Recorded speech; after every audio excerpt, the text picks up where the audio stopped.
Saat itu pada waktu zuhur Rasulullah sedang bertamu ke rumah sahabat beliau, gitu kan. Terjadi waktu zuhur yang sekarang menjadi Masjid Qiblatain. Sudah 2 rakaat beliau tasyahud awal, begitu berdiri tuh turun malaikat Jibril di tengah-tengah sholat memerintahkan kepada Rasulullah SAW membalikan arah kiblat dari Masjidil Aqsa ke Ka'bah. Dari Madinah kan berlawanan arahnya, sehingga Rasulullah balik.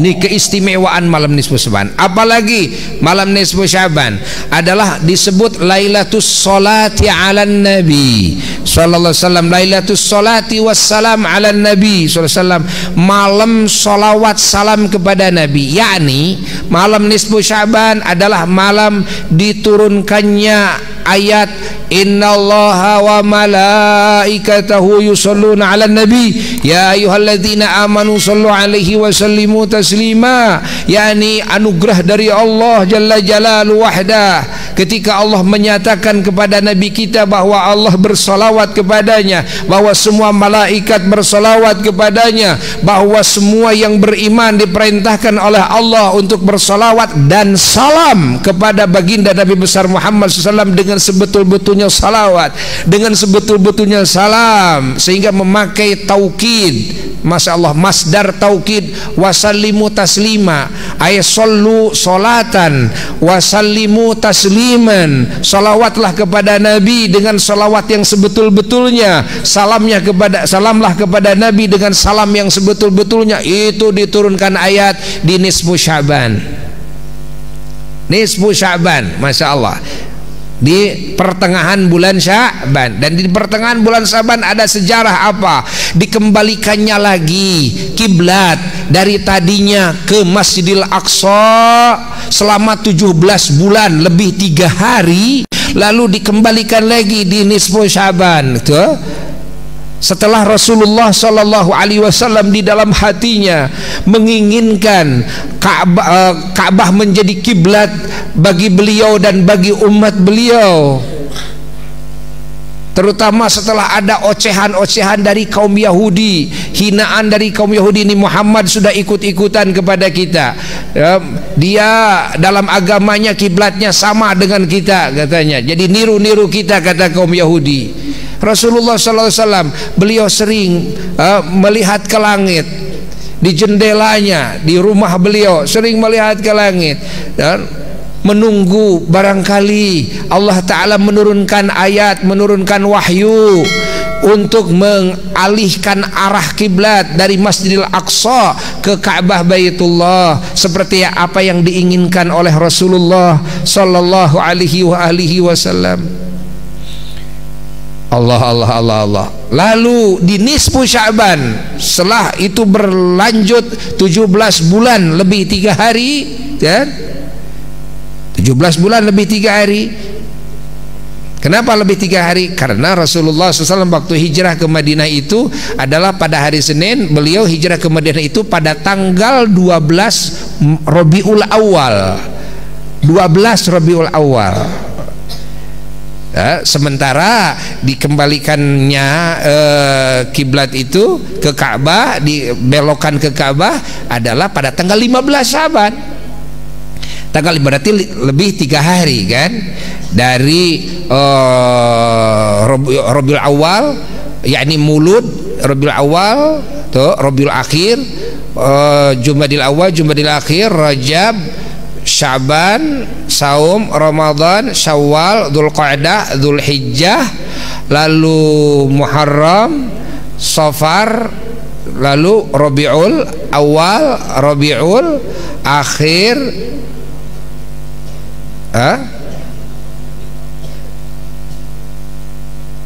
berapa?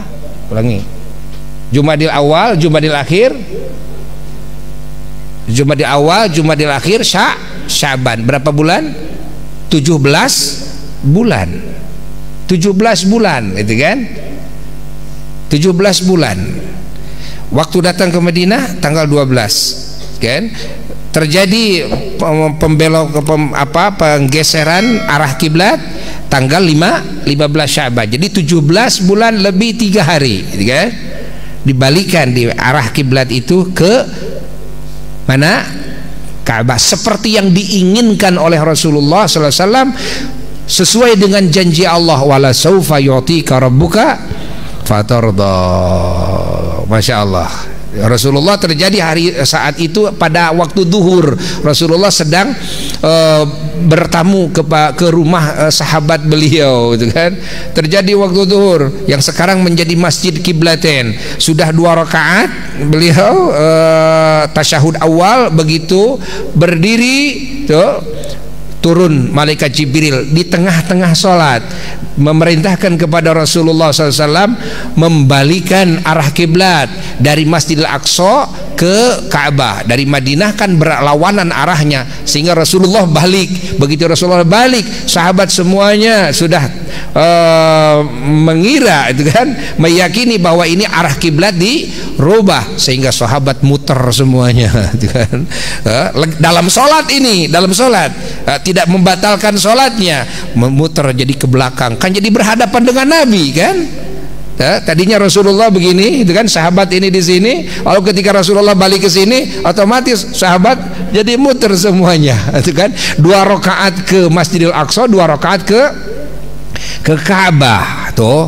Lalu datang disebarkan berita, itu kan, ke berbagai perkampungan, berbagai kota, itu kan, sehingga sahabat ada yang menerima kabar itu di waktu asar, sahabat ada yang menerima kabar itu di waktu maghrib, sahabat yang menerima di waktu isya, sahabat yang menerima di waktu subuh, itu kan, sedang sholat. Rasulullah SAW sudah menginstruksikan kiblat, dia alihkan arahnya ke Ka'bah. Akhirnya lagi sholat semuanya pada balik, gitu kan. Masya Allah, macam-macam itu kan. Itu terjadi di nisfu Sya'ban. Allah, Allah, Allah. Ini salah satunya. Apa yang menjadi sebab bulan Sya'ban sehingga sangat dicintai oleh Nabi, bulan Sya'ban sehingga diakui oleh Nabi sebagai bulannya? Dalam beberapa hadis bahwa Rasulullah menyatakan, kan, bahwa Rasulullah menyatakan Rajab syahrullah wa Sya'ban syahri wa Ramadan syahru ummati. Dalam riwayat lain juga Rasulullah menyatakan bahwa Sya'ban syahri, itu kan, bulan Sya'ban adalah bulanku. Nah, ini hadis, ya, memang hadis ini tidak sahih, dan ini hadis dhaif. Ini hadis, ya, mengisyaratkan bahwasanya bulan Sya'ban itu adalah bulan yang sangat dicintai oleh Rasulullah SAW, dan tidak ada bulan yang paling banyak disaumi oleh Nabi. Bahkan terjadi Nabi seluruhnya di bulan tersebut beliau saum selain daripada Ramadan, kecuali Sya'ban. Ini di dalam hadis sahih disebutkan, kan? Dalam hadis sahih disebutkan bahwa bulan Sya'ban Nabi mengatakan bulan yang dilupakan oleh banyak orang. Orang lupa kepada bulan antara Rajab dan antara Ramadan, kan? Kalau Rajab sudah maklum, sehingga para sahabat Nabi dan Nabi berpuasa di bulan Rajab itu sudah maklum, Ramadan sudah maklum. Ini hadis mengisyaratkan bahwa Rajab adalah bulan yang sudah maklum dengan saum, seperti Ramadan sudah maklum dengan saum. Tapi ada di tengah-tengah antara Rajab dan Ramadan adalah Sya'ban yang dilupakan oleh manusia, kata Nabi, ya. Maka Nabi beliau saum di bulan Sya'ban, ya. Bukan terbalik ini, bukan terbalik. Sekarang kan ada pemahaman bahwa bulan Rajab tidak boleh saum, bid'ah saum di bulan Rajab. Innalillahi wa inna ilaihi raji'un. Ini orang yang tidak faham kepada apa yang diisyaratkan oleh sabda Rasulullah sallallahu alaihi wasallam di dalam hadisnya. Ingat, bulan Sya'ban Rasulullah SAW saum, tuh. Kecuali kadang-kadang beberapa hari beliau tidak saum, gitu kan? Bahkan dalam riwayat hadis kullah, semuanya, seluruh Sya'ban saum, insyaallah. Sehingga salaf-salaf soleh ada yang saum Rajab saum, sambung Sya'ban saum, sambung Ramadan.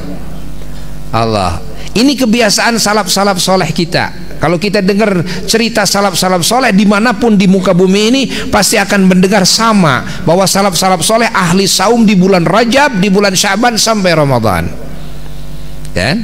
Namun dulu di zaman Rasulullah SAW, beliau menyatakan kalau Rajab maklum, kalau Ramadan juga maklum, yang suka dipakai saum artinya, tapi Syaban dilupakan oleh kebanyakan orang, maka Rasulullah SAW saum.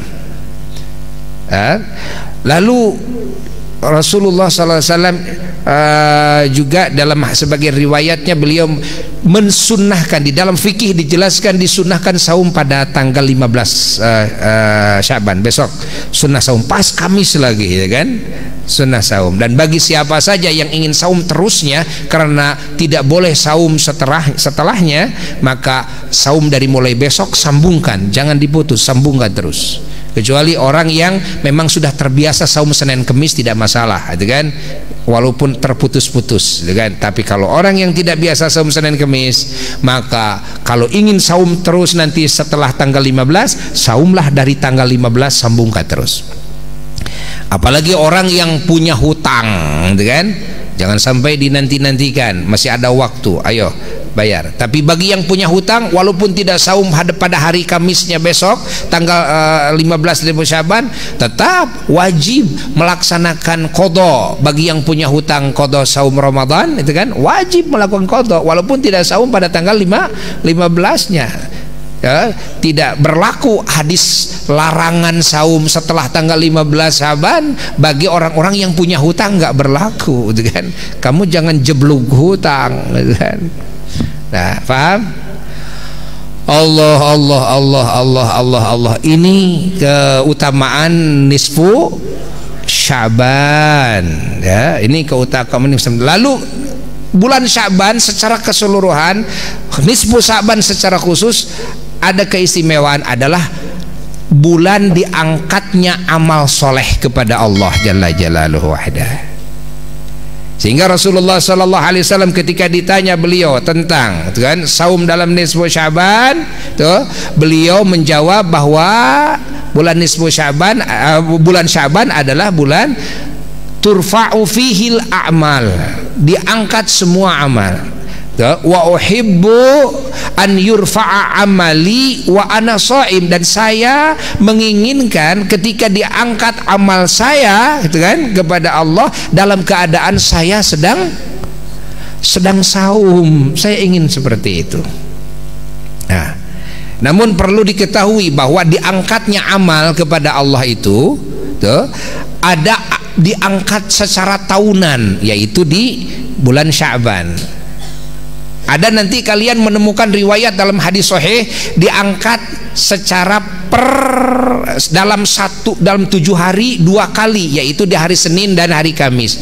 Sehingga di dalam jawaban Rasulullah SAW ketika ditanya oleh sahabat dari sebab saum Senin Kamis, beliau mengatakan bahwa Senin Kamis ini adalah 2 hari di mana diangkat amal soleh kepada Allah Jalla Jalaluhu wahdah, dan beliau mengatakan beliau ingin ketika diangkat amalnya dalam keadaan saum, kan? Di dalam hadis sahih juga ada yang diangkat itu adalah setiap hari 2 kali diangkat, kan? Yaitu di waktu pagi dan di waktu sore. Subuh malaikat hafadhah membawa amal kepada Allah. Malaikat hafadhah yang bagian sip malam, kan? Mereka berkumpul di waktu subuh, berkumpul di waktu sholat asar, lalu membawa amal soleh hamba-hamba Allah, itu kan, malaikat malam nih, itu kan. Lalu yang menyisa malaikat, yang tersisa malaikat siang. Malaikat siang terus mencatat amal semuanya, hafadzah itu mencatat amal soleh hamba-hamba Allah. Lalu sampai sholat asar bersama, sholat asar, lalu begitu sholat asar bersama, setelah beres sholat asar sampai menjelang maghrib naik lagi ke langit. Ini malaikat-malaikat hafadzah yang bagian sip siang membawa amal hamba-hamba Allah kepada Allah Ta'ala. dan melaporkan kepada Allah kan. Bagaimana kata Allah kepada malaikat hafazah, apa yang kalian temukan dari hamba-hambaku? Saya temukan mereka sedang sholat kan, karena sholat subuh mereka sedang sholat, lalu sholat maghrib, sholat asar gitu. Kata malaikat siang, saya temukan mereka sedang sholat kan. Kata kalau malaikat malam, mereka kami temukan sedang sholat. Allah. Maka jangan lupa, ini yang dua waktu itu karena pergantian para malaikat hafadzah yang membawa amal-amal kita kepada Allah Jalla Jalaluhu wahda, diangkatnya amal. Dan ini ada 1 hari 2 kali. Nanti kalian akan menemukan juga dalam hadis bahwasanya setiap duhur juga diangkat amal, dibuka pintu langit ya. Sehingga Rasulullah Shallallahu Alaihi Wasallam ketika waktu zawal, setelah zawal beliau selalu melakukan sholat qobliyah duhur 4 rakaat. Beliau mengatakan itu adalah waktu dibuka pintu langit, dibuka pintu surga, dibuka. Jangan sampai kita lupa berdoa di sana ketika waktu zawal. Waktu zawal itu waktu pas dibukanya pintu langit. Setelah zawal sedikit itu dibuka pintu langit, dibuka pintu surga, diangkat amal, diijabah doa. Sehingga Rasulullah SAW mendawamkan sholat qobliyah zuhur 4 rakaat, terus didawamkan. Allah. Ini masih banyak pembahasan seputar nisfu Sya'ban. Sengaja pembahasan kitab Aqidatul Awam Buya pending sejenak untuk pagi hari ini, karena sangat pentingnya kita umat Islam mengetahui tentang ada apa di bulan Sya'ban ini, dan masih banyak lagi namun tidak akan cukup waktunya. Insyaallah mudah-mudahan kita panjang umur, di lain waktu, di lain kesempatan kita bisa menambah wawasan lagi tentang apa yang harus kita ketahui di dalam agama, di dalam Islam kita semuanya. Semoga kalimat ini manfaat bagi yang ngomongnya dan bagi yang mendengarkannya. Semoga semuanya mendapatkan ampunan Allah malam nanti, semuanya mendapatkan ijabah dari Allah, mendapatkan anugerah Allah, dijauhkan dari segala bala, segala bencana, bala, fitnah, kejelekan, wabah, terutama corona yang menimpa muka bumi dari semua muslimin muslimat, mukminin mukminat, khususnya bangsa Indonesia. Semuanya diangkat itu oleh Allah, dihilangkan oleh Allah, itu balanya diangkat, wabahnya diangkat oleh Allah, fitnahnya diangkat oleh Allah, dibandingkan dari kita semuanya. Sehingga kita semuanya dimanapun berada, khususnya bangsa Indonesia yang kita cintai, semua terbebas dari segala kejelekan, semua terbebas dari segala kerugian, semua terbebas dari kecelakaan, semua terbebas dari kehinaan di dunia dan di akhirat. Bijahin Nabi sallallahu alaihi wasallam wa ila hadratin Nabi sallallahu alaihi wasallam. Al-Fatihah.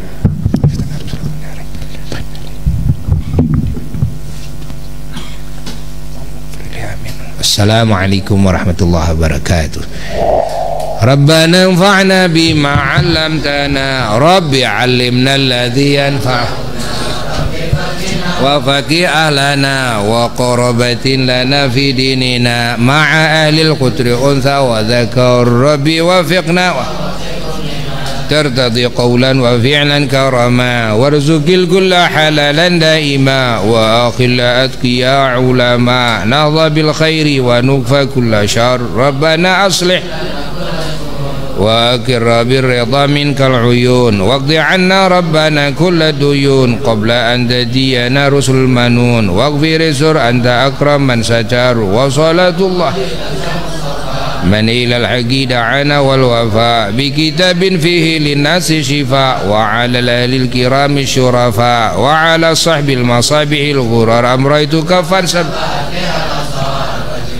بماء همير على معاشي ومعادي وعلى ذريتي وبطني وظاهري أمريتك فانسبحت فيها الحصى وأروت الجيش بماء همير على معاشي ومعادي ذريتي وبطيني وظاهري أمريتك فانسبحت فيها الحصى وأروت الجيش بماء الهمير على معاشي ومعادي وعلى ذريتي وبطيني وظاهري يسير الأمر علينا إن ذا الأمر علينا عظما واستجب منا دعانا كرما يا كريما أنت رب الكرما يسير الأمر علينا سرعة إن ذا الأمر علينا عظما واستجب منا دعانا كرما يا كريما أنت رب الكرما يسير الأمر علينا سرعة إن ذا الأمر علينا عظما واستجب منا دعانا كرما يا كريما أنت رب الكرما اللهم اهدنا بهداك واجعلنا ممن يسارع في رضاك ولا تولنا وليا سواك ولا تجعلنا من خلف أمرك وعصاك يا ربنا اعترفنا بأننا اعترفنا وأننا أسرفنا على لظى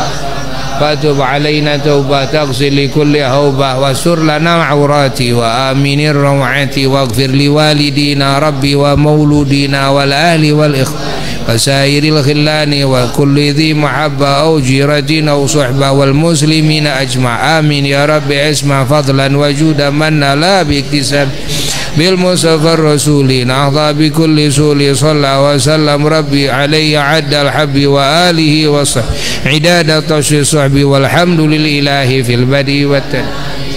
فاتحة.